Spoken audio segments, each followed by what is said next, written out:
बहुत पुरानी बात है। किसी देश में एक बूढ़ा व्यक्ति रहता था। वह काफ़ी मेहनती था। खेतों में काम करके अपना गुजारा करता था।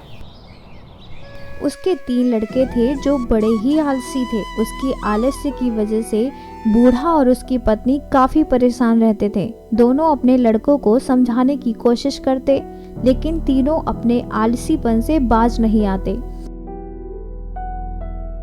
एक दिन बूढ़ा किसान चल बसा। बुढ़िया ने अपने दोनों बेटों को खेत पर जाने के लिए कहा, लेकिन वे नहीं गए। जब तक अनाज था, बुढ़िया ने उनको बना बना कर खिलाया। आखिर में एक दिन घर का सारा अनाज खत्म हो गया।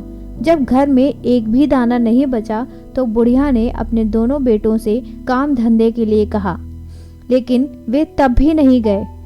एक दिन सुबह बुढ़िया उठकर रोने लगी। माँ को रोता देख उसके बेटों ने पूछा, तो माँ ने बताया, बेटा, सपने में तुम्हारे पिताजी आए थे। उन्होंने बताया कि यदि तुम लोग खेत में से गड़ा हुआ धन निकाल कर ले आओ तो हमारी गरीबी दूर हो सकती है। तो इसमें रोने की क्या बात है? लड़कों ने पूछा। बुढ़िया बोली, मैं तो यही सोच कर रो रही हूँ कि अब खेत खोद कर कौन सा धन निकाल कर लाएगा। किसी दूसरे से भी नहीं कह सकती, इसलिए रो रही हूँ। बुढ़िया की बात सुनकर तीनों बेटे खेत में जाकर जमीन खोदने लगे। तीनों बेटे एक ही जगह खुदाई कर रहे थे। यह देखकर बुढ़िया ने कहा, धन खेत में कहीं भी हो सकता है, इसलिए पूरे खेत को अच्छे से खुदाई करो। पूरा खेत खुद जाने के बाद जब धन नहीं मिला तो तीनों बेटे नाराज हो गए। बुढ़िया ने कहा, ठीक है, सपने में तुम्हारे पिता को आने दो, मैं उनसे इसकी शिकायत करूंगी।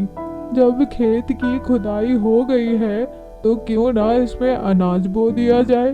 बेटों ने अनाज बो दिया। कुछ ही दिनों में खेत में फसल लहराने लगी। फसल काटने का वक्त आया तो एक दिन बुढ़िया फिर रोने लगी। बेटों ने पूछा, अब क्या हुआ?